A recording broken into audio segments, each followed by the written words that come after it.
Sous le ciel éclatant de Provence, Émile conduit vers les gorges du Verdon, le cœur battant. À ses côtés, Léo, son meilleur ami, rit, inconscient du secret qui dévore Émile, un amour interdit, enfoui depuis des années. Chaque kilomètre rapproche Émile d'une vérité qu'il redoute d'affronter. Révéler ses sentiments pourrait briser leur lien, mais le silence le consume. Ce camping sera-t-il le début d'un aveu ou la fin d'une amitié? La vieille Renault cahote sur la route sinueuse, ses pneus crissant légèrement sur le gravier. Émile, 35 ans, agrippe le volant, ses doigts crispés trahissant une tension qu'il peine à dissimuler. Léo, détendu, tapote le rebord de la fenêtre, fredonnant un air pop des années 90. Il se dirige vers un campement isolé, une escapade pour renouer avec une tradition de leur jeunesse à l'université, quand les nuits sous les étoiles étaient synonymes de liberté et de rire partagé. Mais aujourd'hui, pour Émile, chaque instant passé avec Léo est une épreuve. Ils se connaissent depuis 15 ans. À l'époque, ils étaient inséparables, partageant des nuits blanches à discuter de rêves, de peurs, de projets. Léo, charismatique et spontané, attirait les regards et les cœurs sans effort. Émile, plus discret, se contentait de l'ombre de son ami, heureux de sa compagnie, mais toujours avec cette pointe de douleur qu'il n'osait nommer. Il s'était convaincu que son affection pour Léo n'était qu'amicale, un lien forgé par le temps. Pourtant, au fil des ans, les moments passés ensemble, un éclat de rire, un regard prolongé, avaient semé en lui un trouble qu'il refusait d'admettre. Ce voyage, décidé sur un coup de tête, devait être une parenthèse, un retour à l'insouciance. Mais dès que Léo avait accepté l'idée, Émile avait senti une vague d'excitation, mêlée d'angoisse. Et maintenant, sur cette route baignée de soleil, chaque kilomètre semble amplifier ce conflit intérieur. Il jette un coup d'œil à Léo, qui pointe un panneau indiquant les gorges du Verdon. « On y est presque !» lance-t-il, enthousiaste. Émile acquiesce, un sourire forcé aux lèvres, son esprit ailleurs. Le campement apparaît au détour d'un virage, un terrain simple bordé de pins. Ils garent la voiture, déchargent leurs sacs. Monter la tente est une tâche familière, mais aujourd'hui, chaque geste d'Émile est alourdi par sa conscience aiguë de la présence de Léo. Lorsqu'ils plantent les piquets, leurs mains se frôlent. Émile tressaille, son pouls s'accélère. Léo, inconscient, plaisante sur leur maladresse légendaire à monter une tente. « Comme à l'époque, hein ?» dit-il en riant. Émile hoche la tête, incapable de répondre, son regard fuyant. Le soleil décline, peignant le ciel d'orange. Il s'assoit sur un rocher pour partager une bouteille de rosé. La conversation coule, légère au début, souvenirs d'université, anecdotes de boulot. Mais Émile sent une tension monter. Chaque fois que Léo rit, chaque fois qu'il se penche pour remplir son verre, Émile est submergé par une envie de parler, de tout avouer. Il imagine les mots « Léo, je t'aime », pas comme un ami. Mais la peur le paralyse. Et si Léo le repoussait? Et si leur amitié, ce pilier de sa vie, s'effondrait? Léo, sentant un changement, fronce les sourcils. « T'es bizarre ce soir, Émile. Quelque chose ne va pas ?» Émile secoue la tête, prétextant la fatigue. Mais ses pensées tourbillonnent. Il sait que ce voyage n'est pas anodin. Quelque chose en lui a basculé. Une vérité qu'il ne peut plus ignorer. La nuit tombe, et il se glisse dans la tente. L'espace est étroit. Leur sac de couchage, côte à côte. Dans l'obscurité, Émile entend la respiration calme de Léo. Il ferme les yeux, mais le sommeil ne vient pas. Son cœur bat trop fort, partagé entre l'espoir d'un rapprochement et la terreur de tout perdre. La nuit enveloppe le campement d'un silence épais, troué par le chant des cigales.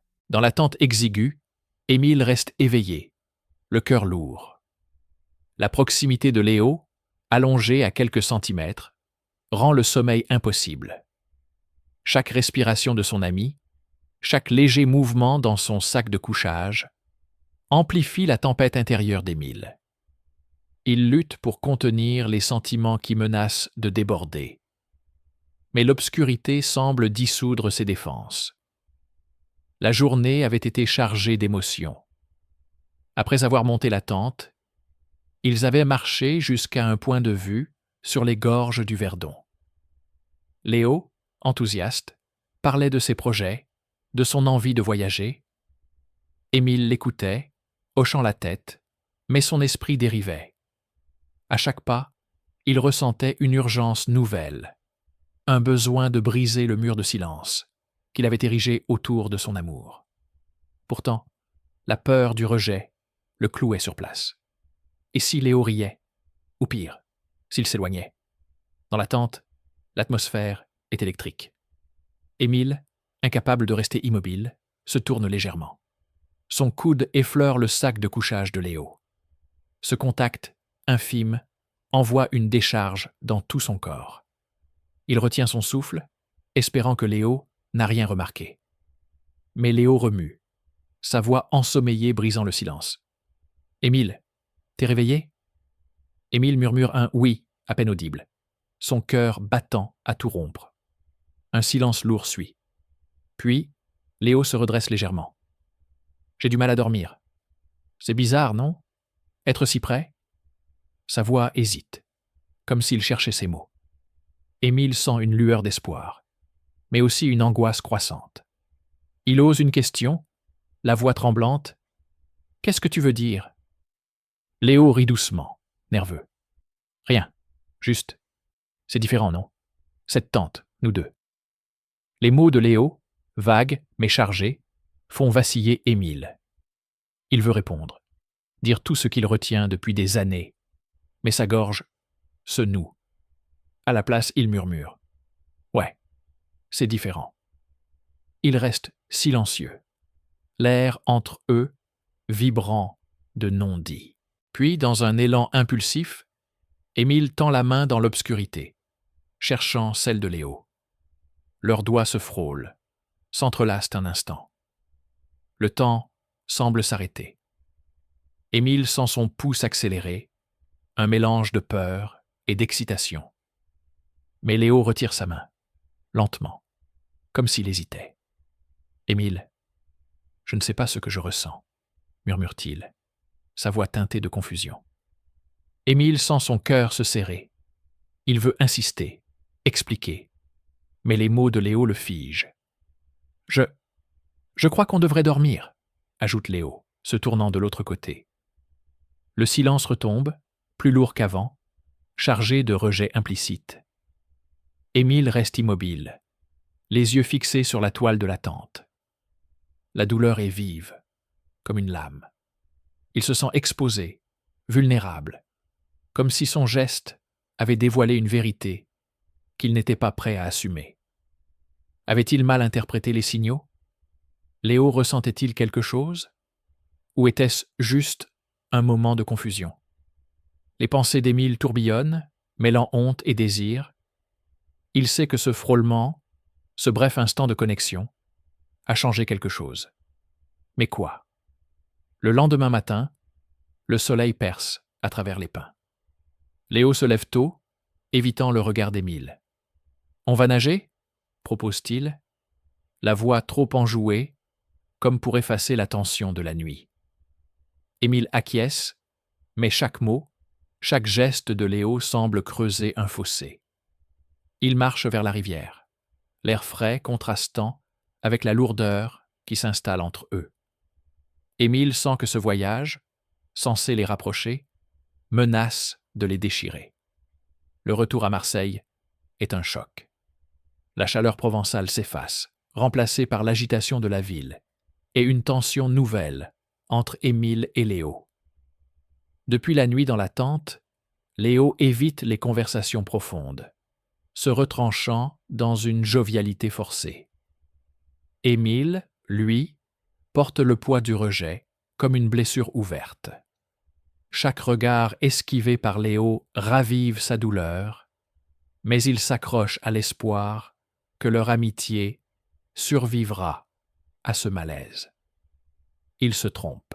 Quelques jours après leur retour, Émile reçoit un message d'un collègue, Paul, qui lui demande, avec une curiosité malsaine, s'il est vraiment comme ça. Intrigué, Émile creuse. La vérité éclate comme une bombe. Léo a raconté leur moment dans la tente à un ami commun, pensant que cela resterait confidentiel. Mais l'ami a parlé, et la rumeur s'est répandue dans leur cercle social. À son travail, un petit bureau de graphisme, Émile sent les regards se détourner. Des collègues chuchotent dans les couloirs. Certains ricanent. Lors d'une pause café, une remarque fuse.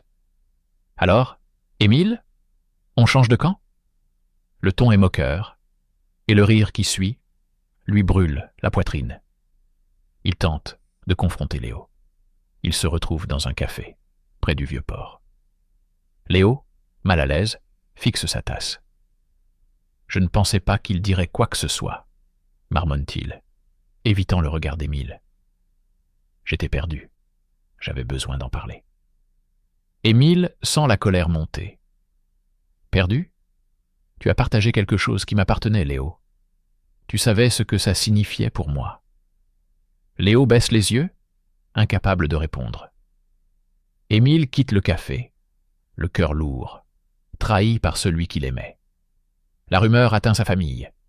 Lors d'un dîner chez ses parents, l'ambiance est tendue. Sa mère, les lèvres pincées, lui demande s'il traverse une phase. Son père, plus direct, déclare « Tu dois te ressaisir, Émile. Ce n'est pas toi. » Leurs mots, chargés de jugement, le frappent comme des coups. Il tente d'expliquer, mais sa voix se brise. Il quitte la table, le silence familial, pesant sur ses épaules. Seule sa sœur, Claire, lui envoie un message plus tard. « Je suis là, mais donne-leur du temps. » Le soutien est timide, insuffisant face à l'isolement qui l'engloutit. Au travail, la situation empire. Son patron, jusque-là amical, lui confie moins de projets, prétextant un manque de focus. Émile sent l'exclusion, subtile mais réelle. Il commence à douter de lui-même, à se demander si son amour pour Léo valait ce prix. La honte le ronge, mais une étincelle de colère grandit en lui. Pourquoi devrait-il cacher qui il est?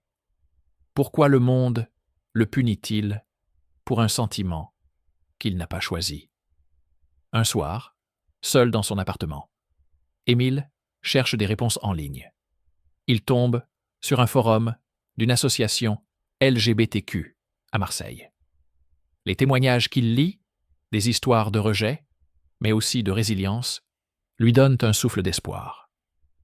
Il décide d'assister à une réunion. Là, dans une salle communautaire, il rencontre des gens qui écoutent sans juger. Une femme, Camille, partage son propre parcours, marqué par le rejet familial. « Tu n'es pas seul », lui dit-elle. Pour la première fois depuis des semaines, Émile sent qu'il peut respirer. Mais la douleur de la trahison de Léo persiste. Il revoit leur nuit dans la tente, ce bref instant où il avait cru à une possibilité. Maintenant, cet espoir semble naïf, presque ridicule.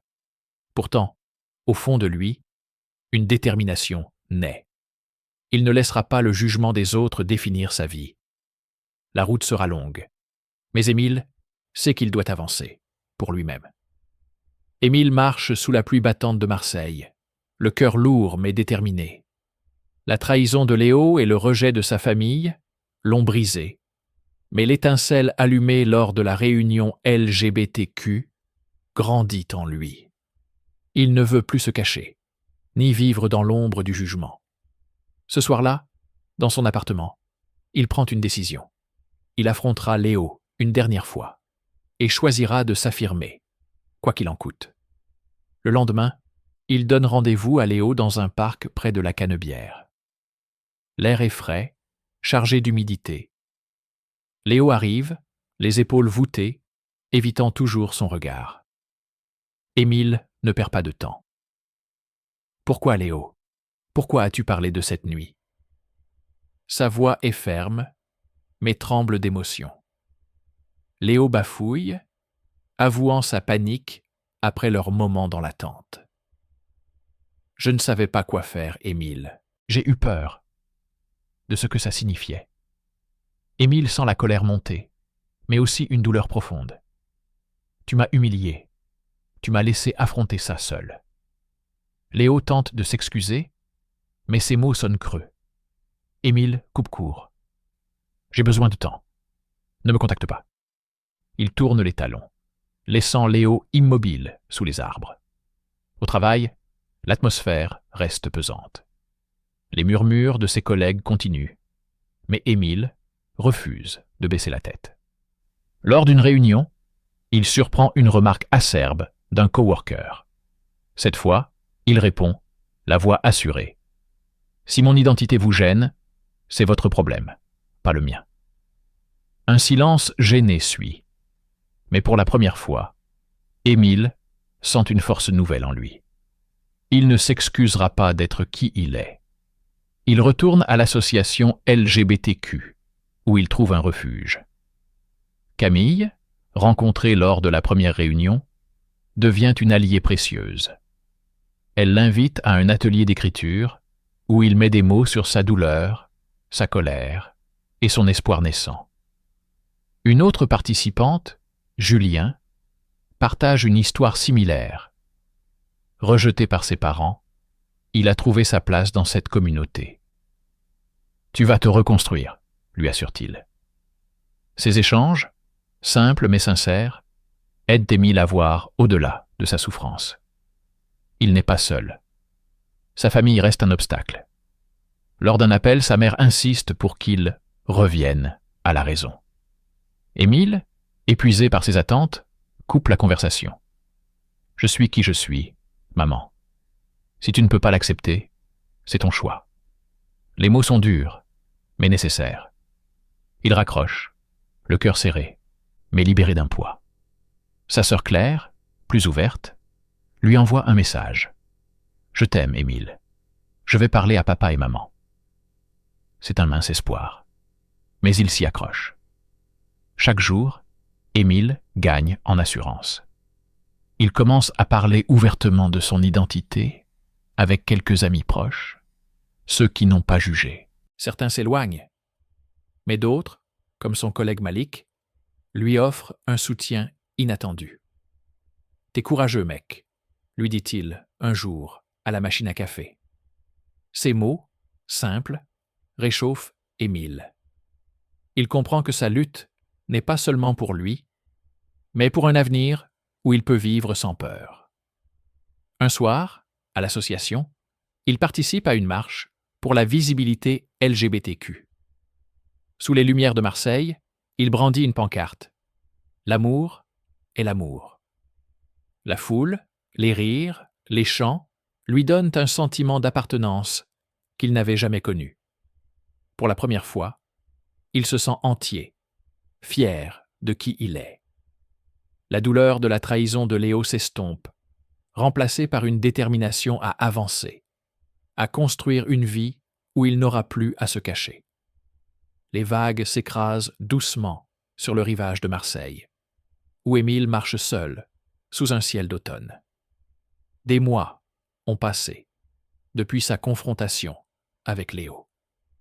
Et la douleur de la trahison s'est adoucie, remplacée par une force nouvelle. Émile a appris à s'aimer, à embrasser son identité sans honte. Mais une part de lui reste en suspens, attendant une forme de closure avec Léo, l'ami qui a bouleversé sa vie. Un matin, un message de Léo arrive, inattendu. « On peut parler ? Je te dois des excuses. » Émile hésite, la blessure encore vive. Pourtant, il accepte, curieux de comprendre. Il se retrouve sur une plage des Catalans, loin de l'agitation de la ville. Léo, nerveux, s'assoit sur un rocher, fixant l'horizon. « J'ai merdé, Émile, » commence-t-il, la voix basse. « J'ai paniqué après cette nuit dans la tente. Je ne savais pas ce que je ressentais, et j'ai tout gâché en parlant. » Émile écoute, les bras croisés, partagés entre colère et compassion. Léo poursuit. « Depuis, je me pose des questions. Sur moi, sur ce que je veux. » Ces mots surprennent Émile. Léo, si sûr de lui autrefois, semble perdu, vulnérable. « Tu m'as fait mal, Léo, » répond Émile, la voix ferme, mais sans amertume. « J'ai dû affronter les jugements, les regards, tout seul, mais ça m'a forcé à être honnête avec moi-même. » Léo baisse les yeux, rongé par la culpabilité. « Je veux réparer les choses, » murmure-t-il. Émile secoue la tête. « Pas comme avant. Pas maintenant. Mais je te pardonne. » Ce pardon, Émile le sent sincère. Il ne veut plus porter la rancune. Léo, reconnaissant, hoche la tête. « Tu m'as fait réfléchir, Émile. Sur qui je suis, vraiment. » Ces mots, fragiles, laissent entrevoir une lueur d'espoir. Léo commence son propre chemin d'introspection. Émile sourit légèrement, un mélange de soulagement et de distance. Leur amitié ne sera plus la même, mais il accepte cette vérité. De retour dans sa vie quotidienne, Émile s'épanouit. À l'association LGBTQ, il s'implique davantage, organisant des événements pour les jeunes en quête d'acceptation. Camille et Julien, ses nouveaux amis, sont devenus une famille choisie, un soutien indéfectible. Au travail, les tensions se sont apaisées. Malik, son collègue, le défend face aux remarques déplacées, et même son patron commence à lui confier de nouveaux projets. Émile sent qu'il regagne sa place, non pas en se cachant, mais en étant lui-même. Sa famille reste un défi. Sa mère l'appelle un jour, la voix hésitante. « Je ne comprends pas tout, Émile, mais je veux essayer. » C'est un pas timide, mais Émile l'accueille avec prudence. Sa sœur Claire, plus présente, l'invite à dîner, un geste qui réchauffe son cœur. Il sait que la réconciliation prendra du temps, mais il ne se sent plus défini par leur jugement. Un soir, Émile participe à une projection de court-métrage LGBTQ à Marseille. L'ambiance est vibrante, pleine de rires et de discussions. Il partage son histoire avec un jeune participant qui lui confie sa propre peur de faire son coming out. « Sois patient avec toi-même, » lui dit Émile. « Tu trouveras ta force. » Ces mots, il les adresse aussi à lui-même, à l'homme qu'il était avant ce voyage en Provence. Sous les étoiles de Marseille, Émile marche, léger, la douleur du passé, la trahison de Léo, les jugements des autres, tout cela l'a façonné, mais ne le définit plus. Il est libre, enfin, de vivre pour lui, porté par l'espoir d'un avenir où il peut aimer sans peur. Léo, de son côté, commence à explorer sa vérité, inspiré par le courage d'Émile. Leur histoire, née sous un ciel étoilé, s'achève sur une promesse, celle de l'authenticité, pour eux deux. Si cette histoire vous a touché, abonnez-vous et activez la cloche. D'autres récits arrivent, des histoires qui vont vous émouvoir, vous inspirer et défier votre propre parcours. Chaque histoire compte et nous rapproche de celui que nous sommes appelés à devenir.